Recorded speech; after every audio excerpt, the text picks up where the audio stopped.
Oh, hello there, yes. Well, first we take the beard, and then we take the rest of the stuff on the bonds, yes. You might call it a leftist project. Speaking of which, today we have the glorious news from the Labour Party that they've decided to water down yet another pledge because it doesn't play well with the Daily Mail readers that they seem to take all their policy initiatives from. It's a very odd situation we live in, whereby you have a Conservative Party who, after over a decade, are completely on the ropes, and the Labour Party are suggesting that they'll come in with a huge majority and do nothing. Rather than even doing nothing, of course, they will further that kind of Blairite 90s thing of making sure that they can set up the next level of exploitation of the people of Britain. And, this is all dutifully, vaguely recorded in The Guardian.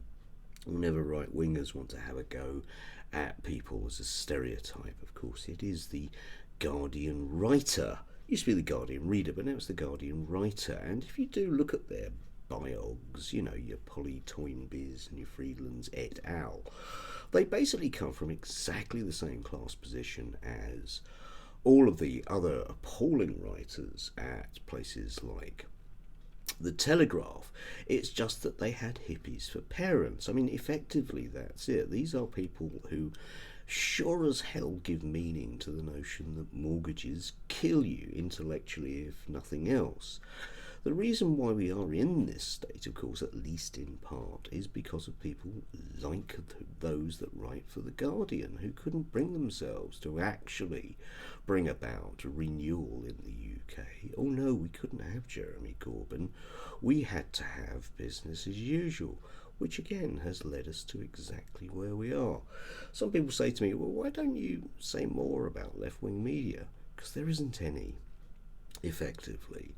Outside of Navarra, who have done sterling service, especially around Gaza, there isn't anything there, and you certainly can't call The Guardian left wing.